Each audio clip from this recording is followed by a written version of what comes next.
the genre. And if you don't know what a looter shooter is, basically, it's going to be a shooter with RPG elements. It's definitely going to be focusing on the looting mechanics, and bonus points if what you are looting happens to be the guns, or in some way you're looting, you're grinding, gets you new toys to shoot with. Looter shooter, loot and shoot to loot. That's the name of the game, kind of. Well, that's what we've got going on here. Here's my list, guys, of the top 10 best upcoming looter shooters.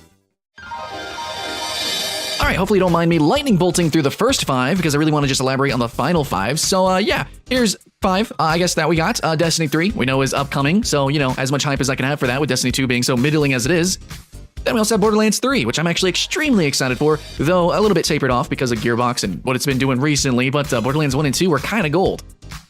Risk of Rain 2 is also going to make my list, though I don't know how definitive of an RPG it is. It's really more of a roguelite, and then again, that whole genre has RPG mechanics always intertwined, kind of, sort of, but it is going to be rogue, so I don't know. It's going to be lots of shooting, third person. It's actually making the leap from 2D, which is pretty cool, but yeah, whatever. Think what you will of that.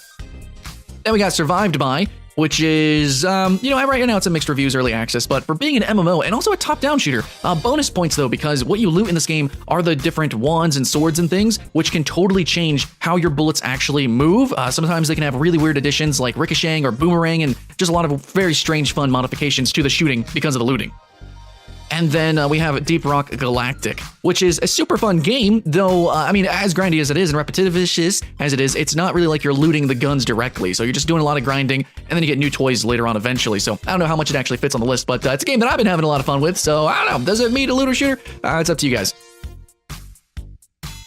Okay, yeah, well, that was the lightning round, but now let's get into the 5 that I really want to chat about. And the first one is going to be Fortnite. That's going to be the Save the World version. Now, Fortnite, obviously we know it as the Battle Royale. It's big and bad and awesome, yeah, sure, and it's ever expanding. But so is Save the World. They haven't given up on it. In fact, I think they're cooking on it a lot longer than they expected already. Even before Battle Royale, it was kind of cooking longer than what they had anticipated. I don't know if you guys know this, but Fortnite was announced like years and years ago. And then finally, I think as a last-ditch Hail Mary, they're like, let's just throw up some Battle Royale mode. Maybe I'll get some attention on the base game. And oh my god, yeah.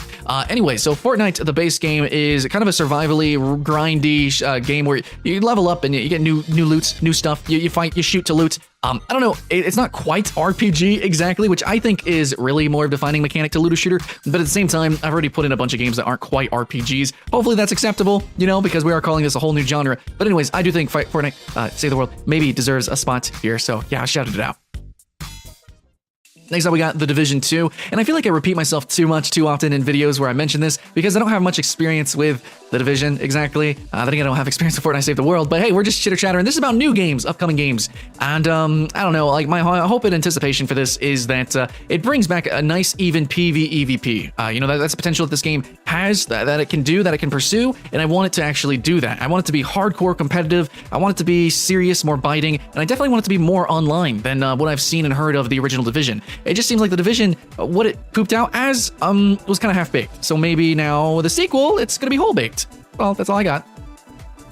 All right, so now the big 3. This is gonna be the big ones, and we're starting out with The Outer Worlds. This was just announced. Obsidian, the guys who made debatably the best Fallout, these guys are basically making Fallout in space, which is funny because, I mean, I kind of think that Bethesda was thinking about doing the same based on the name of a game upcoming. But anyways, The Outer Worlds is kind of like Rick and Morty meets Fallout. Am I mistaken in that? It's kind of like a little bit of a Borderlands kind of humorish kind of feel to it. But basically, from everything that I've seen about the trailer, like, this is Fallout in space and the way it should be done. Of course, we have to actually play the game, but I'm just saying, anticipation and what we've seen from gameplay. And it's so awesome that all the content that they've dished out is like so in-depth. Like, they're showing a lot of gameplay, we're seeing a lot of cutscenes, we're seeing like the things that we need to see to be convinced that this is going to be a good game. And I'm not a pre-order kind of guy, but I'm just saying, this is very convincing. The Outer Worlds is looking like a right proper RPG. Now, I'm a little bit worried about the shooting mechanics because Fallout has always been like a iffy, but at least we're on a different engine than what Bethesda's been using, right? So everything is looking pretty clean, pretty smooth, and hopefully the gameplay follows suit.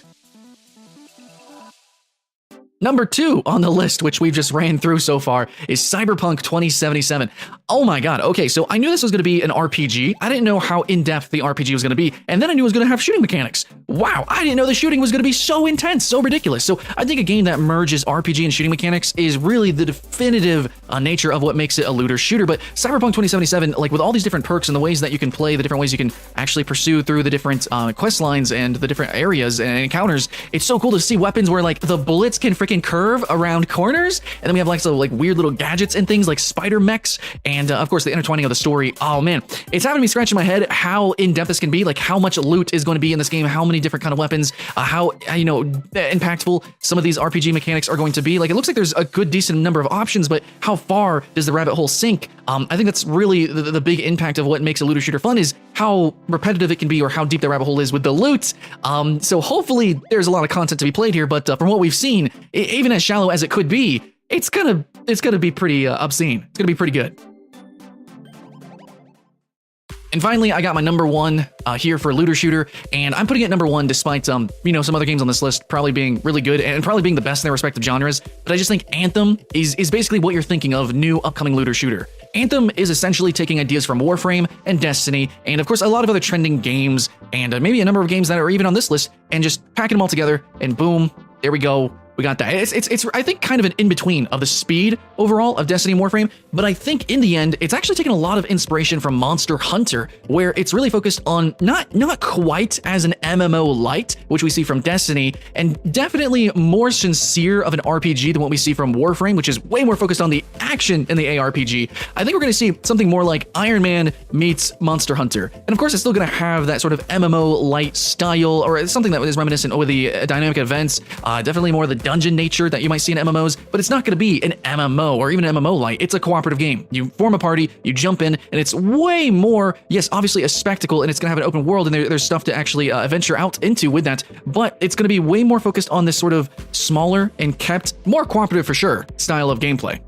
Now, Warframe does kind of have soft roles-ish, maybe a little bit, and it's kind of a little bit of team composition things you can do. For the most part, it's just willy-nilly as well, kind of with Destiny. The classes are very light with the role aspect, but Anthem seems very specifically like hyper-targeting the role aspect, which even in Monster Hunter is something a little bit light. All the dev diaries and the streams, everything is really just kind of like alleviating our fears to an extent. I mean, we still have to see release, but it seems like these developers are very aware of what the looter shooter genre has turned into, as well as the fad of action RPGs and looting games and style games, period. It seems like they know and they play those style of games, and they want us to play this game because they played those games and they're making a new game that's actually a good game. I don't know what to say. Anthem just seems fun because it's got big ass freaking monsters, it's got flying mechs with a role focus on that, so you're gonna feel a little bit of pride and a little bit of agency whenever it comes to certain encounters. You're gonna want to actually engage that in this particular way, and you're like, yeah, I mean, I could do this, I got you, bro. That kind of fun cooperation feel that you don't get in too many games unless they are pure co-op. A lot of these online games, you just jump in, jump out, and at the same time, it just kind of feels that light as well. But Anthem seems to have a little bit more depth and a little bit more heavy on the emphasis there with that. So yeah, big monsters with your friends in some cool mechs. I don't know what more you can ask from that. Anthem is looking pretty freaking sexy. I think it's going to be singing my song. But anyways, guys, that's going to be it for my new looter shooters. Just to reiterate the list, I've got Destiny 3, Borderlands 3, Risk of Rain 2, Survive By, and Deep Rock Galactic, or the sort of honorable mention-y sort of top 5 there. Not much footage that I can show of those. But anyways, then I got Fortnite, The Division 2, The Outer Worlds, Cyberpunk 2077, and Anthem there in my topper bracket there, with Anthem being the big one. And I'm super excited for The Outer Worlds and Cyberpunk 2077, though more as just full RPGs. But Anthem, I think, as a whole, just the identity of what looter shooter could be, what it could mean, I think Anthem is going to really hit it out of the park. Of course, EA is publishing it and stuff, and I still got Warframe to grind on. I'm still attempting Destiny. I'm actually replaying Borderlands 2 at the moment, so I'm still trying to absorb, what this idea of looting and shooting is, and action RPGs as a whole. Hopefully you guys join me over at twitch.tv/Skylint for that. But anyways, couldn't keep my enthusiasm, even for some games that maybe should have been on this list, but hey.